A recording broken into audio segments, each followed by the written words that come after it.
안녕하세요. 여러분은 혹시 우리가 살고 있는 이 세계가 시뮬레이션일지도 모른다는 생각을 해본 적 있으신가요? 오늘은 시뮬레이션 우주론과 양자역학이 어떻게 연결될 수 있는지 이야기해보겠습니다. 시뮬레이션 우주론이란? 시뮬레이션 우주론은 우리가 경험하는 현실이 고도로 발달한 컴퓨터 시뮬레이션일 가능성이 있다는 가설입니다. 이 이론은 철학자 닉 보스트롬이 제안한 것으로 그가 주장하는 세 가지 가능성 중 하나가 참일 가능성이 높다고 합니다. 첫째, 고등 문명은 기술 발전 전에 스스로 자멸한다. 둘째, 고등 문명은 조선 시뮬레이션을 만들 동기를 가지지 않는다. 셋째, 우리는 이미 시뮬레이션 속에서 살아가고 있다. 만약 세 번째가 사실이라면 우리가 사는 현실은 시뮬레이션일지도 모른다는 결론이 나옵니다. 양자역학과 시뮬레이션 우주론. 시뮬레이션 우주론을 뒷받침하는 과학적 근거 중 하나가 바로 양자역학입니다. 양자역학에는 현실이 마치 시뮬레이션 된 것처럼 보이게 만드는 몇 가지 이상한 현상이 존재합니다. 첫 번째, 관측자 효과. 이중 슬릿 실험을 들어보셨나요? 이 실험에서는 전자가 두 개의 슬릿을 통과할 때 관측 여부에 따라 다른 패턴을 보입니다. 관찰하지 않을 때 전자는 파동처럼 행동하며 간섭 무늬를 형성합니다. 관찰할 때 전자는 입자로 행동하며 두 개의 슬릿을 지나갑니다.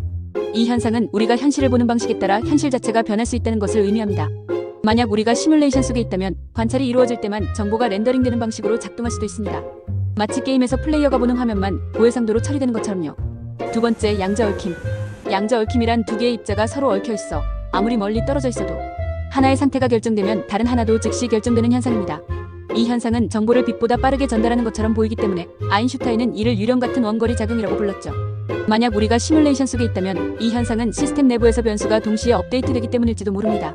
예를 들면 온라인 게임에서 특정 객체의 상태가 서버에서 동시에 변경되는 것과 유사한 개념이죠. 세 번째, 양자 불확정성. 하이젠베르크의 불확정성 원리에 따르면 입자의 위치와 속도를 동시에 정확히 측정할 수 없습니다. 이는 마치 시뮬레이션이 연산량을 최적화하기 위해 현실을 압축 저장하는 방식과 유사하게 보이기도 합니다. 게임에서도 불필요한 연산을 줄이기 위해 보이지 않는 부분을 간략하게 처리하는 경우가 많죠.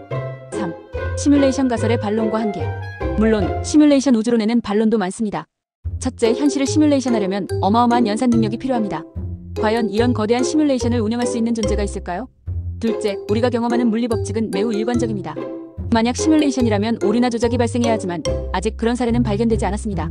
셋째, 설령 우리가 시뮬레이션 속에 있다 하더라도 우리는 그것을 현실로 경험하기 때문에 실질적으로는 아무 차이가 없을지도 모릅니다. 결론. 시뮬레이션 우주론은 과학적으로 확증된 것은 아니지만 우리가 사는 세계에 대해 더 깊이 생각하게 만드는 흥미로운 개념입니다. 양자역학의 이상한 현상들이 마치 시뮬레이션의 흔적처럼 보이지만 아직 정답은 누구도 알 수 없습니다. 그렇다면 여러분은 어떻게 생각하시나요? 우리는 정말 시뮬레이션 속에서 살고 있을까요?